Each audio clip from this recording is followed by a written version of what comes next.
Siete de cada 10 mexicanos piensa que vivimos en una democracia, pero también 7 de cada 10 piensan que hay mucha corrupción. De acuerdo al índice de percepción de la corrupción de Transparencia Internacional, nuestro país está reprobado y ha ocupado el último sitio en los últimos 19 años. Quizá por este y por otros problemas, solo 3 de cada 10 mexicanos se manifiestan satisfechos con la democracia en México. Encargado del despacho de la Secretaría de la Función Pública y especialista en vigilancia de los funcionarios públicos desde diferentes contralorías internas, hoy en Periférico 1313, Julián Alfonso Olivas Ugalde. La corrupción parece que no cambia, que no baja, incluso la percepción de esta es que ha aumentado en los últimos años. ¿Qué pasa con este problema? ¿Por qué a pesar de los esfuerzos que se hacen no logramos disminuirla? Bueno, yo creo que ha aumentado porque en un inicio las funciones que se le otorgaron a la Secretaría de la Contraloría General de la Federación y posteriormente a la Secretaría de la Contraloría y Desarrollo Administrativo, pues iban más a los efectos de la corrupción, no atacar a las causas. Creo que ahora en los últimos años se ha dado una legislación y se han otorgado facultades a la dependencia para poder incidir en temas que van evitando la corrupción. ¿Cuáles son estos? Por ejemplo, toda la regulación de las contrataciones públicas, el sistema de Compranet que se establece en la última etapa del presidente Zedillo con el secretario Farel, pues es un trabajo que se ha tenido continuidad y que nos permite que el procedimiento de contratación de adquisiciones, servicios, obras públicas, servicios relacionados con las obras públicas, se puedan hacer a través de un sistema a distancia. Entonces, ¿esto qué nos permite? El que no se dé el contacto entre el servidor público y el ciudadano contratista, proveedor, y eso evita la corrupción. Pero el hecho es que hay algunas modalidades de corrupción que se han incrementado a pesar de estos esfuerzos. ¿Cuáles son las modalidades de corrupción que hoy son más agudas que en el pasado, secretario? Bueno, en los índices de percepción que conocemos, como el de transparencia, por ejemplo, tenemos que distinguir dos grandes grupos. Uno, los trámites de carácter municipal y estatal, donde hay mucho contacto con la ciudadanía y donde se da esa corrupción del día a día, con el agente de tránsito, con un trámite para obtener la licencia de construcción o para conducir. Ahí hay una incidencia muy fuerte y que lo capta transparencia. Y luego a nivel federal, yo creo que en el contacto con el ciudadano, pues la corrupción es mucho menor. Nosotros vamos y sacamos un pasaporte a la Secretaría de Relaciones Exteriores y no tenemos grandes obstáculos que den lugar a una corrupción. En el tema federal, con los sistemas de seguridad social, que es el ISSSTE, el Instituto Mexicano del Seguro Social, donde por la prestación de servicios tenemos muchas quejas, muchos rechazos y en algunas ocasiones corrupciones. Nosotros en la Secretaría de la Función Pública tenemos un programa de ciudadano simulado y hemos tenido casos en el Seguro Social, por ejemplo, un servidor público que le pedía a una persona para otorgarle la pensión porque aparentemente no cubría un requisito. Entonces hicimos el ciudadano simulado, se detuvo junto con la Procuraduría General de la República a este servidor público y se hizo la denuncia penal correspondiente y está el proceso penal. La Comisión Nacional Anticorrupción es uno de los primeros 3 compromisos firmados por Enrique Peña Nieto ante notario. La comisión, que está ahora en proceso de creación, sería un órgano autónomo. Estaría integrada por 5 comisionados electos por el presidente con el visto bueno del Senado. Secretario, hay una propuesta que, por cierto, fue la primera propuesta de campaña de Peña Nieto de crear una comisión anticorrupción que está en el Congreso esperando ser aprobada. Quizá no se apruebe, es una opción, no lo sé, Pero mientras tanto, la Secretaría de la Función Pública, que tú eres titular interino, está como en el limbo. Y entonces no sabemos bien quién es el responsable ahora de cuidar, prevenir la corrupción al interior del gobierno, el control preventivo interno. ¿Cómo están actuando ustedes mientras el Congreso decide si habrá o no habrá comisión anticorrupción? Bueno, la Secretaría de la Función Pública desde el inicio de esta administración tuvo la instrucción del presidente de cumplir a cabalidad con todas sus funciones. Ya mencionaba yo el aspecto de las sanciones, hemos continuado con esos trabajos, hemos realizado en el año pasado más de 2.800 auditorías a nivel federal, a dependencias, entidades, órganos desconcentrados y coordinado con las Contralorías de los estados, hemos aplicado auditorías a los recursos federales que van a los estados como subsidios. Entonces, el trabajo se ha seguido realizando. También nosotros hemos seguido impulsando la figura de testigo social. Nosotros hemos designado 116 testigos sociales para que participen en los procesos de licitación de obra pública y de adquisiciones. ¿Qué es el testigo social? Es una persona que está autorizada por la Secretaría para acompañar en el proceso de licitación desde que se elaboran las bases hasta que se firma el contrato a las dependencias y entidades, sobre todo en operaciones de cantidades importantes, tanto en adquisiciones como en obra pública. Si te diéramos esta varita mágica y te dijéramos todo el Congreso de la Unión se deposita en tu persona y puedes legislar en este momento lo que vaya a acabar con la corrupción en México en los próximos 15 años. Es un poco simplificador. Muy simplemente, ¿cuáles serían las 2 o 3 cosas que tú pondrías en la ley para cambiar la lucha anticorrupción? En primer lugar, lo que señalaba yo de imparcialidad y reducir las instancias. Sí. En segundo lugar, que este tribunal fuera colegiado. Eso creo que sería la Comisión Anticorrupción. La Comisión Anticorrupción podría ser unipersonal y que investigara los asuntos y los turnara al tribunal, que es colegiado. A un tribunal, un grupo de jueces especializados en temas de corrupción. Que los tenemos en el país. Ok, pero no bajo un mismo techo de casos de corrupción, digamos. Sí, no, de ninguna forma.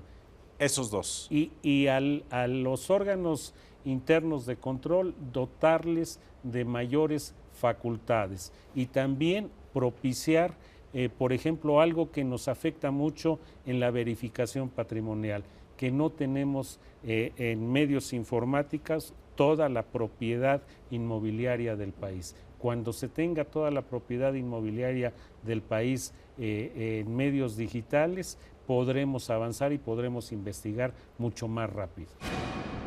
Hay una enorme tolerancia de los mexicanos por la corrupción. 3 de cada 10 están de acuerdo en que un funcionario reciba mordida si en cambio hace bien las cosas. La culpa no es solo de los funcionarios públicos. 7 de cada 10 mexicanos están de acuerdo en que los ciudadanos permitimos que haya corrupción. 7 de cada 10, sí, 7 confía poco en las leyes mexicanas. La gente que roba dinero de la caja pública lo puede meter a su cuenta del banco o puede comprar un departamento en Miami o en Santa Fe de la Ciudad de México. Eso quiere decir que hoy tú ya puedes investigar las cuentas bancarias a través de la Comisión Nacional Bancaria y del sistema financiero. Si tú pudieras mapear todas las propiedades inmobiliarias, casas, terrenos y pudieras tener contacto con lo que ocurre en otros países del mundo, quiere decir que los malos, corruptos, pues entonces tendrían que cuidarse mucho más y entonces ¿en qué invierten su dinero? ¿Es esa la lógica? Sí, porque para mí sería muy fácil en cualquier investigación teclear un nombre de alguna persona y que me apareciera, tiene una propiedad en Cancún, tiene otra en Tijuana, tiene una en la Ciudad de México, y yo confrontar con su declaración patrimonial si las manifestó en su momento. En cambio, en la actualidad tenemos que ir buscando con algunos indicios. Si la persona vivió en un determinado lugar, pues ahí buscamos en el registro público de la propiedad, que no todos los registros tienen la agilidad suficiente y no hay la respuesta rápida. Ahora, ¿qué pasa si yo lo pongo a nombre de mi mamá o de mi novia? Bueno, eso nos ayuda el sistema bancario, porque vas a tener que expedir un cheque y entonces yo voy a ver ese cheque a quién fue, y ya veo que es la operación en beneficio de un tercero. Se puede reducir la corrupción a partir de los procedimientos mismos y no esperar a que se cometan los ilícitos y luego esperar a que se penalicen legalmente. Sí, sin duda alguna.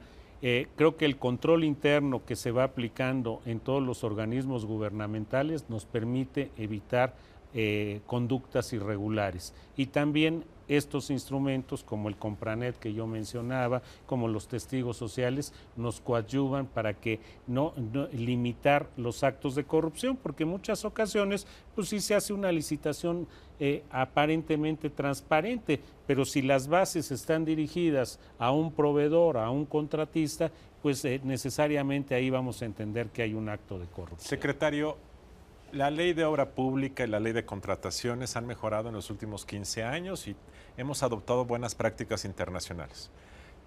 Tú mismo en tu secretaría han adoptado la figura de testigos sociales, que son asociaciones civiles que ven si el proceso de licitación estuvo bien. Pero tú oyes a los empresarios, a los contratistas que te dicen que prácticamente todas las contrataciones de gobierno a nivel federal y estatal, sobre todo a nivel estatal, hay diezmo, es decir, tienen que mocharse con 10% para que se los asignen, a veces para que les paguen y a veces dicen que el diezmo ha aumentado a 20 o 25%.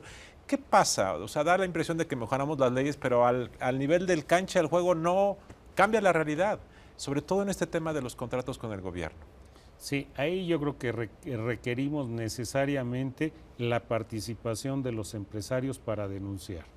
A mí cuando se presenta un empresario a decirme que alguien le pidió el dinero y no tiene el valor cívico para denunciarlo, pues no podemos avanzar en las investigaciones.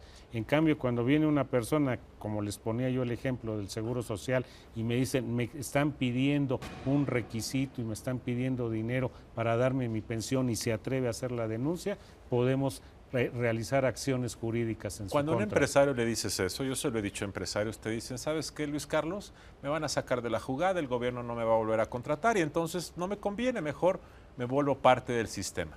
Eso dicen. Sí, yo los he escuchado o me dicen que van a consultar a su corporativo. Sí. Lo que necesitamos es crear esa cultura y también nosotros incidir en las investigaciones de las declaraciones patrimoniales y de la situación patrimonial de nuestros servidores públicos. Porque también es muy ostensible cuando un servidor público no es acorde su forma de vivir con el salario que tiene. Dicen que la riqueza y el amor no se pueden esconder. Sin duda alguna, yo creo que tienen la razón. Yo creo que este tema de la corrupción es muy grave en México. A pesar de que yo creo que el gobierno en los últimos 20 años ha hecho un esfuerzo, los índices de corrupción están más altos que nunca. Los empresarios te dicen en privado que está habiendo mucho más fenómeno de extorsión, de sobornos, donde los empresarios son parte del problema. En los gobiernos locales esto también es muy frecuente. Ahora el poder legislativo es parte de este problema. José Antonio, yo sí siento una gran preocupación porque el fenómeno está creciendo y creciendo. Y a mí sí me parece que este tema de la corrupción genera desencanto, genera escándalos. Y lo que más nos preocupa en este programa es cómo afecta a la democracia. Yo sí creo que la corrupción ha sido un problema histórico en México y que es una de las causas por la que la gente está cansada de la democracia. Cuando la gente dice, no me gusta la democracia, pues no es que no le guste la democracia. Lo que está viendo es que esta democracia que tenemos ha venido aparejada también de un crecimiento de la corrupción, José Antonio. Sí, lo que pasa es que mucha gente piensa que en realidad los esfuerzos en combatir a la corrupción son realmente, pues, más bien cosméticos, que no hay la voluntad real, la han ofrecido muchos primeros mandatarios, muchos gobiernos, y no hay la voluntad real de combatir, de irse a fondo, de escudriñar, de aplicar la ley cada vez que haya un caso de corrupción en lugar de dejar que se pase al olvido o minimizar las penas.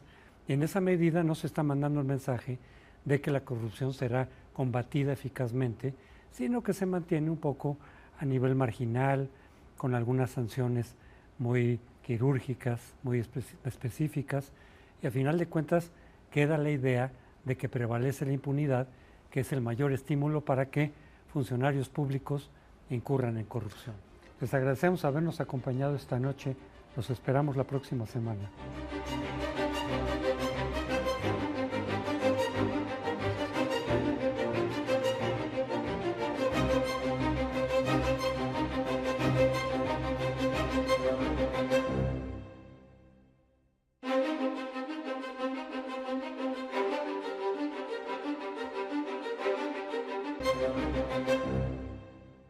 El Museo Universitario del Chopo presenta la exposición colectiva En el Umbral, dentro del 27 Festival Internacional por la Diversidad Sexual, a cargo del curador invitado Guillermo Santamarina.